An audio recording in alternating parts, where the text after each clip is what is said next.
20장. 얼마 후에 히스기야가 죽을 병이 들었다. 아모스의 아들 예언자 이사야가 그에게 문병을 와서 말했다. 일들을 정리하십시오. 왕께서는 곧 돌아가실 것입니다. 살 날이 얼마 남지 않았습니다. 히스기야가 이사야에게서 고개를 돌려 하나님을 향해 기도했다. 하나님, 제가 누구이며 어떻게 살아왔는지 기억해 주십시오. 제가 주님 앞에서 정직했고 제 마음이 한결같이 진실했습니다. 주님을 기쁘게 해드리고 주님께 인정받는 삶을 살았습니다. 그러고 나서 히스기야의 눈에서 눈물이 흘렸다. 그가 슬피 울었다. 히스기야가 그곳을 떠나서 안뜰을 지나기 전에 하나님의 말씀이 그를 잡아 세웠다. 돌아가서 내 백성의 지도자인 히스기야에게 말하여라. 히스기야야, 하나님의 말씀이다. 내 조상 다윗의 하나님에게서 온 말씀이다. 내가 너의 기도를 듣고 내 눈물을 보았다. 내가 너를 낫게 할 것이다. 사흘 후에는 네가 네 발로 걸어 하나님의 성전에 들어갈 것이다. 내가 방금 내 수명에 15년을 더했다. 나를 위해 내 종 다윗을 위해 내가 너를 아시리아 왕의 손에서 구원하고 이 성을 내 방패로 보호할 것이다. 이사야가 말했다. 무화과 반죽을 가져오십시오. 사람들이 반죽을 준비하여 종기에 바르자 히스기야는 점차 회복되었다. 히스기야가 이사야에게 말했다. 이것이 무화과 반죽 때문이 아니라 하나님께서 하신 일이라는 것을 내가 어떻게 알겠습니까? 하나님께서 나를 낫게 하셔서 사흘 후에는 내 발로 걸어 하나님의 성전에 들어가게 된다는 확실한 표징이 무엇입니까? 이사야가 말했다. 하나님께서 그 말씀대로 행하시리라는 표징은 이것입니다. 회시계의 그림자가 10도 앞으로 가면 좋겠습니까? 10도 뒤로 가면 좋겠습니까? 선택하십시오. 히스기야가 말했다. 회시계의 그림자가 10도 앞으로 가는 것은 쉬울 테니 10도 뒤로 가게 해주십시오. 이사야가 하나님께 부르짖어 기도하자 아하스의 회시계 그림자가 10도 뒤로 물러났다. 그 일이 있고 나서 얼마 후에 왕이 병들었다는 소식을 들은 바빌론 왕 발라단의 아들 무로닥 발라단이 쾌유를 비는 편지와 선물을 히스기야에게 보내왔다. 히스기야는 기뻐서 사신들에게 은과 금과 향료와 향기로운 기름과 무기 등 자신의 값진 물건이 보관되어 있는 곳을 직접 안내하며 구경시켜 주었다. 왕궁과 나라 안의 모든 것을 빠짐없이 그들에게 보여주었다. 그때 예언자 이사야가 나타났다. 이 사람들은 여기서 무엇을 하고 있는 것입니까? 이들이 어디서 왔으며 무엇 때문에 온 것입니까? 히스기야가 말했다. 그들은 멀리 바빌론에서 왔습니다. 이들이 왕궁에서 무엇을 보았습니까? 모든 것을 보았습니다. 히스기야가 말했다. 내가 그들에게 보여주지 않은 것이 하나도 없습니다. 왕궁 일주를 시켜주었습니다. 그러자 이사야가 히스기야에게 말했다. 이 일에 대해 하나님께서 하시는 말씀을 들으십시오. 너의 모든 소유물과 내 조상들이 네게 물려준 모든 것이 받침 접시 딸린 마지막 잔 하나까지 이곳에서 몽땅 치워질 날이 올 것이다. 모두 약탈당해 바빌론으로 옮겨질 것이다. 나 하나님의 말이다. 그뿐 아니라 내 아들들, 네가 낳은 아들들의 자손이 결국에는 바빌론 왕궁의 내시가 될 것이다. 히스기야가 이사야에게 말했다. 하나님께서 그렇게 말씀하시면 그것은 분명 지당한 말씀일 것입니다. 그러나 그는 속으로 내 평생에는 그런 일이 일어나지 않을 테니 내가 사는 동안에는 평안과 안전을 누릴 것이다 하고 생각했다. 히스기야의 나머지 생애와 시대, 그가 벌인 사업, 특히 윗저수지를 공사하여 성 안으로 물을 끌어들인 일은 유다왕 연대기에 기록되어 있다. 히스기야가 죽어서 자기 조상과 함께 묻혔다. 그의 아들 므낫세가 뒤를 이어 왕이 되었다. 2장. 우리는 이미 들은 메시지를 굳게 붙잡아 떠내려가는 일이 없어야 하겠습니다.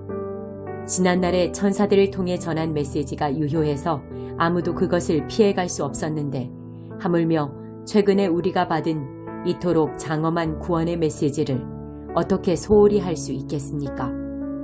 이 구원의 메시지는 가장 먼저 주님이 직접 전해주셨고 그 다음은 주님께 들은 이들이 우리에게 정확히 전해주었습니다. 하나님께서도 성령을 통해 여러 은사, 곧 모든 표적과 기적을 자기 뜻에 따라 주심으로 이 구원의 메시지를 확증해 주셨습니다. 구원의 개척자이신 예수. 하나님께서는 지금 우리가 감당하고 있는 이 구원의 일을 천사들의 손에 맡기지 않으셨습니다. 성경에 이렇게 기록되었습니다. 사람이 무엇이기에 그들을 걱정하시며 그들의 길을 거듭 살피십니까? 그들을 천사보다 조금 못하게 지으시고 에덴의 새벽빛으로 빛나게 하셨습니다. 당신께서 손수 지으신 온 세상을 그들에게 맡기셨습니다. 하나님께서는 모든 것을 하나도 빠짐없이 사람들의 손에 맡기셨습니다. 그러나 우리가 보기에는 아직도 만물이 사람의 관할 아래 있지 않습니다. 우리가 보는 것은 천사보다 조금 못하게 지어져서 죽음을 경험하시고 천사보다 더 높은 곳에 앉으셔서 에덴의 새벽빛으로 빛나는 영광의 관을 쓰신 예수입니다. 이 죽음을 통해 그분은 하나님의 은혜로 모든 사람을 대신하는 죽음을 온전히 겪으셨습니다. 만물을 처음 움직이게 하셨고 지금도 그 만물을 붙들고 계신 하나님께서 구원의 개척자이신 예수를 고난을 통해 완전케 하시고 그로써 자신의 일을 완성하시며 모든 사람을 영광으로 이끄시는 것은 너무도 그분다운 일입니다. 구원하는 분과 구원받는 이들이 같은 근원에서 나왔으므로 이제 예수께서는 조금도 주저함 없이 그들을 가족으로 대하시며 이렇게 말씀하십니다. 당신에 대해 알고 있는 모든 것을 나의 소중한 친구인 형제 자매들에게 알리고 함께 당신을 경배하고 찬양하겠습니다. 다음 말씀도 자신을 그들과 한 가족으로 여기신다는 뜻입니다. 나도 하나님을 신뢰함으로 살아갑니다. 또한 이렇게 말씀하셨습니다. 하나님께서 내게 주신 자녀들과 함께 내가 여기 있습니다. 자녀들이 살과 피로 된 존재이니 그들을 구하기 위해 구주께서 살과 피를 입고 죽으신 것입니다. 그분은 죽음을 껴안고 자기 안에 받아들이셔서 죽음을 지배하는 마귀를 멸하시고 죽도록 죽음을 무서워하며 평생을 위축되어 살아가는 모든 사람을 풀어주셨습니다. 그분께서 이 모든 고난을 겪으신 것은 천사들을 위한 것이 아니라 우리 같은 사람들, 곧 아브라함의 자손을 위한 것이 분명합니다. 그렇기 때문에 그분은 모든 면에서 인간의 삶에 들어오셔야만 했습니다. 그분은 사람들의 죄를 없애는 대제사장으로 하나님 앞에 서실 때 이미 모든 고난과 시험을 몸소 겪으셨습니다. 그러므로 그분은 도움이 필요한 곳에 도움을 베푸실 수 있습니다. 13장 사람의 입맛에 맞춰주는 종교. 전에 하나님은 에브라임 곧 이스라엘에게 끔찍한 선고를 내리신 적이 있다. 추잡하고 음란한 바알 종교에 빠졌던 그들은 붙잡혀서 유죄 선고를 받았다. 그들은 죽었다. 그런데 이제 그들은 또다시 죄 비즈니스를 열고 자기들 용도에 맞게 신상들을 제조한다. 사람의 입맛에 맞춰주는 종교다. 알아서 척척해주는 전문가들이 있어 너희가 신에 대해 원하는 것은 무엇이든 내놓는다. 믿어지느냐? 그들은 죽은 신에게 살아있는 아기를 제물로 바친다. 살아있는 아기를 죽이고는 금송아지에게 입을 맞춘다. 속이 텅텅 빈 남자들, 생기가 다 빠져버린 여자들, 이런 자들에게 남는 것이란 없다. 길거리에서 바람에 나뒹구는 폐지 조각 같고 세찬 바람에 몰려가는 연기 같다. 지금도 나는 너희 하나님이다. 너희를 이집트에서 구원해낸 그 하나님이다. 너희가 아는 유일한 참 하나님이며 구원을 베푸는 유일무이한 하나님이다. 너희가 광야에서 고생할 때 아무 가진 것 없던 그 시절 내가 너희를 돌봐주었다. 너희를 보살피고 너희 필요를 살펴서 너희에게 필요한 모든 것을 베풀어 주었다. 그런데 너희는 버릇이 없어졌다. 더 이상 내가 필요 없다고 여겼다. 나를 잊어버렸다. 내가 그들에게 달려들 것이다. 사자처럼, 숲속을 활보하는 표범처럼, 새끼를 빼앗긴 암곰처럼 그들에게 달려들어 그들의 오장육부를 찢어놓을 것이다. 늑대들이 그들을 먹어치우고 까마귀들이 그들의 뼈를 말끔히 발라먹을 것이다. 이스라엘아, 내가 너를 쓸어버리겠다. 누가 나를 막아 세울 수 있겠느냐? 너희를 구원해 주리라 철석같이 믿었던 그 왕은 지금 어디에 있느냐? 네가 그렇게 간절히 원했던 지방 수령들 지금 다 어디에 있느냐? 왕을 주십시오, 지도자를 주십시오 하면서 나를 다그쳐 얻어낸 너의 통치자들 다들 어디에 있느냐? 오래전 내가 너에게 왕을 준 것은 사실이지만 내가 흔쾌히 한 일은 아니었다. 이제 넌더리가 나서 그를 치워버렸다. 나는 너의 배신 행위들을 일일이 기록해 두었다. 에브라임의 죄는 모두 문서화되어 안전한 곳에 보관되어 있다. 진통이 시작되고 아기가 나올 시간이 되어도 아둔한 에브라임은 태를 열고 나올 줄 몰랐다. 생명으로 나오는 길이 열렸음에도 그는 나오지 않았다. 내가 나서서 그들을 끌어내어 살려야 할까? 가만두면 죽을 것이 분명한데 끄집어내 주어야 할까? 사망아, 누가 너를 두려워하느냐? 무덤아, 누가 너의 위협을 신경 쓰느냐?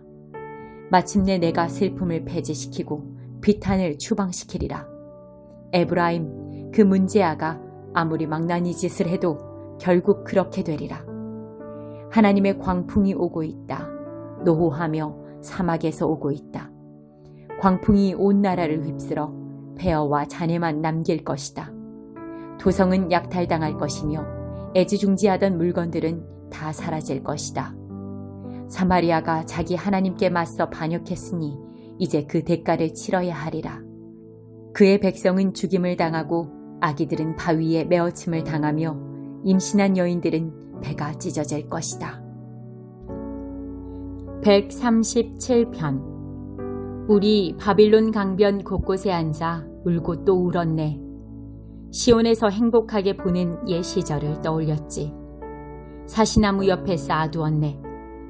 연주소리 들리지 않는 우리 하프들을, 우리를 포로로 잡은 자들이 빈정대고 조롱하며 그곳에서 노래를 청했네.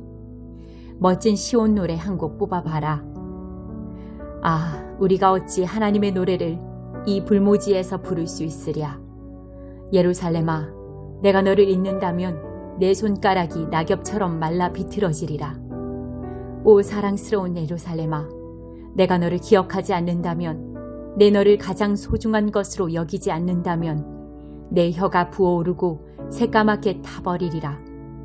하나님, 저 에돔 족속들을 기억하시고 폐허가 된 예루살렘을 기억하소서. 그날 저들은 큰 소리로 말했습니다. 부숴버려, 가루가 되도록 박살내버려. 너희 바빌론 족속들아, 파괴자들아, 너희가 우리에게 한 그대로 너희에게 되갚는 자는 누구든지 상을 받으리라. 그렇다, 너희 젖먹이들을 잡아다가 그 머리통을 바위에 메어치는 자는 상을 받으리라. 138편 다윗의 시. 주께 감사합니다. 내 안에 모든 것이 외칩니다. 감사합니다. 내가 감사의 노래 부를 때 천사들이 귀 기울여 듣습니다. 주님의 거룩한 성전을 향해 무릎 꿇고 경배하며 다시 고백합니다. 감사합니다. 주님의 사랑에 감사하고 주님의 성실함에 감사합니다. 더없이 거룩합니다. 주님의 이름. 더없이 거룩합니다. 주님의 말씀. 내가 부르짖자 주께서 나서시고 내 삶을 크게 힘차게 해주셨습니다. 하나님, 주께서 하시는 말씀을 듣고서 온 세상 왕들이 주께 고백할 것입니다. 감사합니다. 그들이 주께서 행하신 일들을 노래할 것입니다. 참으로 크시다 하나님의 영광.